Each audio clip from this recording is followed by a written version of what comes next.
Hey, welcome to Tabletop Skirmish Games and today's Kill Team Fighter in Focus.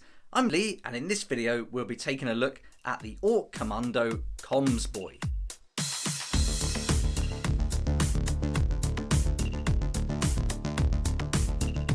Here we go, here's our ORK Kommando COMMS BOY, and in this video we're going to look at his data card, go through all his stats, unique actions and abilities, and we'll be using the information from the Octarius book and also the Kill Team core book.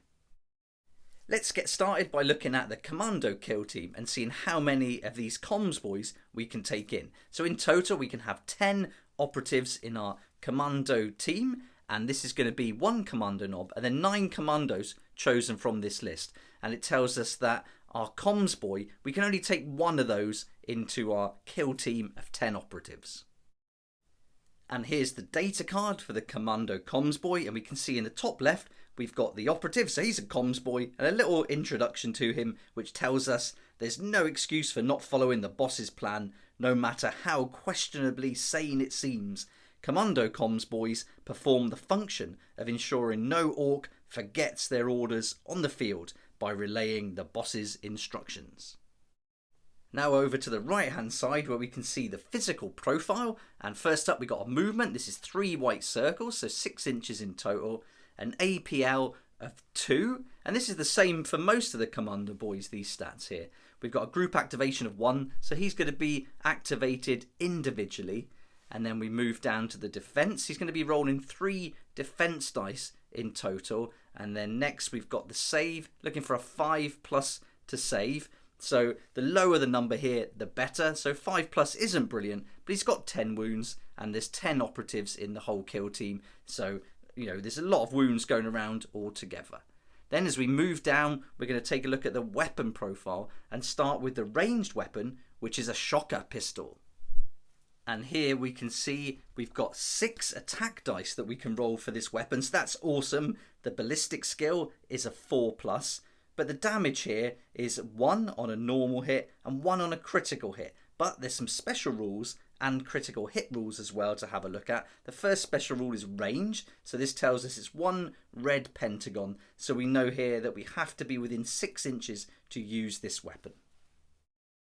We've also got 2 rules in the critical hit rules section, and the first one is stun. And now this is quite a long rule, and you can find it in the appendix of the core book, but we don't need all of this for this particular weapon. This explanation here is for both a shooting attack and a fighting attack. So we only need the section and the information from this rule for the shooting attack, which tells us that each time a friendly operative makes a shooting attack with this weapon, in the roll attack dice step of that shooting attack, if you retain any critical hits, then you subtract 1 from the target's APL.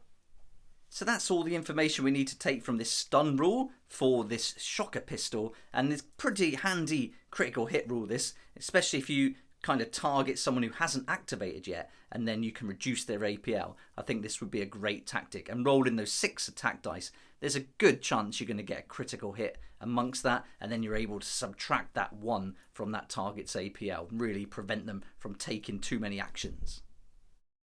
And there's another critical hit rule here, which is the mortal wounds rule, and each time a friendly operative makes a shooting attack with this weapon, in the roll attack dice step of that shooting attack, for each critical hit retained, inflict an X number of mortal wounds on the target. And in this case, that's going to be 2. So for every critical hit we get, we can inflict 2 mortal wounds on the target, and we do that in the roll attack dice step before the target has a chance to roll the defense dice. So this is a really great rule again, and I think with the stun and this combined, this shocker pistol could be pretty handy on the battlefield.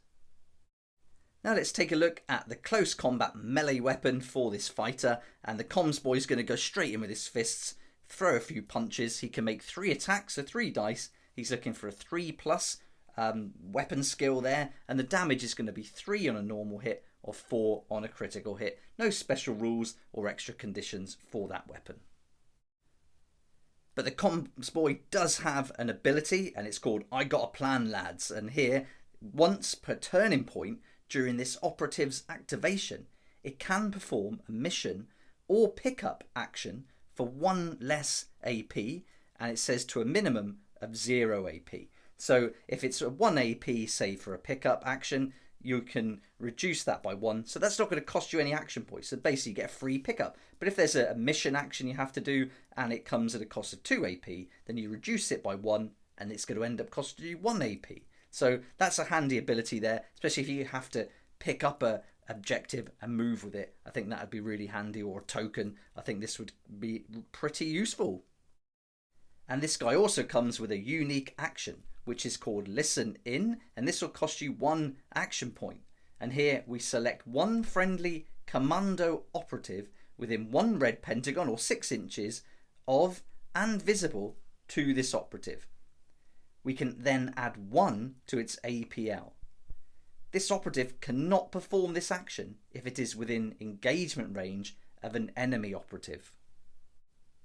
So another nice ability here, or unique action that this guy can do. I think this is going to be pretty useful. You can be 6 inches away, so that's nice. It doesn't have to be wholly within 6 inch, just within 6 inch. And so you can certainly keep him out of the fray a little bit and then make use of this. But I think you'd probably be using this quite a lot, potentially, to really get those bigger, tougher ones up front to do some damage. But saying that, he's got that shocker pistol with 6 attacks anyway, which is pretty strong on its own. So I think this guy's got a lot of tactics involved, and yeah, it's going to be really fun playing with him and learning what you can do with him. I think a good few games until you really would get this guy sorted out. But yeah, lots going on, so really interesting. Now we're on to the keywords, and we can see we've got Commando highlighted in orange, then we've got ORK, Clan, where we would put the clan, and then Comms Boy. And because we've got the Commando keyword, all the operatives except for the bomb squig get access to the throat slitter ability, and it tells us that this operative can perform a charge action while it has a conceal order. So this isn't free or an extra one. Usually if you want to perform a charge action, then you can't do it if you have a conceal order. But this allows the operatives who are commandos with that commando keyword to be able to make that charge while still keeping that conceal order. Now we're moving on to the bottom right corner, where we've got the specialisms, and the comms boy can have access to staunch and scout. So this is going to give him access to the 2 tables that you can find on pages 100 and 101 of the core book, and you'll use this when you play the narrative mode. I quite like the scout options for this guy. So when we look at the battle honours that you can choose for in that D6 table, there's 2, runner and another one called swift, and I think they would be both useful for this guy. Being able to get a free dash action with the runner, I think that would be interesting. But swift is pretty cool because this operative can perform a dash action more than once during its activation, and in addition it automatically passes jump tests and does not need to spend that 1 white circle to traverse. So I think this would be really useful, getting him into a good position so he can start using that 1 APL, passing that on with his unique action to other members of the kill team. Now we're on to our tactical ploys that you can find on page 59 of the Octarius book, and these are the tactical ploys for the ORK Commandos, and there's 3 altogether. One's called Just a Scratch, the other one's Crump 'em, and you've also got Sneaky Git, and they're all going to cost you 1 command point each, and each one is going to give you a different perk. So Crump 'em, for example, you use this tactical ploy at the end of the firefight phase, select 1 friendly commando operative, and then it can perform a free fight action. So that's pretty handy. Just a Scratch is going to ignore damage inflicted from 1 attack dice, and Sneaky Git is good for getting in position. Now I think Sneaky Git is perfect for the sniper, so really for this guy we're looking at either Just a Scratch or Crump 'em, and I don't even know if I'd use a command point on him. Perhaps I'd use Just a Scratch maybe, but I think there's more value in some of the other operatives in the kill team to use that command point on. Plus you've got strategic ploys that we're going to look at later on when I do a deep dive into the whole commando kill team. So that's our Commando ORK Comms Boy, and now we've gone through data card, tactical ploys, unique abilities and actions, and there's a few more things to go through for the commando kill team as a whole, which I'll do in a separate video, but this pretty much sums up this operative. So I'd love to know what you think about this one. Is this an interesting operative that you'd like to include in your kill team, and have you played a few games with him already, and what tactics did you use? So I'd love to hear what you think about this guy in the comments section below.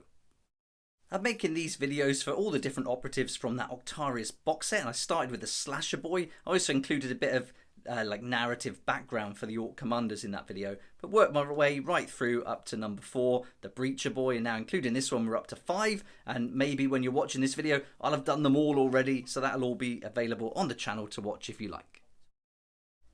If you like the look of these ORK Commandos and would like to pick some up for your own collection, then you can find them in the Kill Team Octarius box set, and you can also find them coming really soon in their own separate box, as well as the Veteran Guardsman.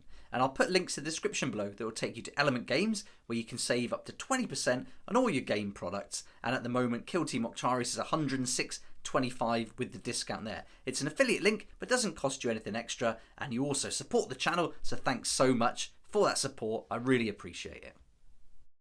I'll also put some links in the description below to Dovah Kruz, who produces custom Kill Team cards to save you flicking through the book when you're playing your games. But if you're already one of my Patreons, then you're going to get the Tabletop Skirmish Games version for free, and the link to download the Photoshop file is already on the Patreon page and on the Discord channel too. You can find loads of other videos on my channel for Kill Team and other games, and these videos include painting, deep dives, how to play, and many other topics. I hope you enjoyed the video, and if you've got any questions, add them in the comment section below, and hopefully I can help you out, or some other people can join in and give you the answers you're looking for. But thanks so much for watching. Please like if you like it, subscribe for more videos like this, and don't forget to hit the notification bell to join me next time on Tabletop Skirmish Games. If you like this kind of content and would like to support the channel, then please check out my Patreon page, and thanks to everyone who's joined so far. It's really awesome. We hang out on Discord, talk about the hobby, share ideas and help each other out, and you'll get some perks there that you're not going to find anywhere else. So I'll put a link in the description, and it'd be great to see you there.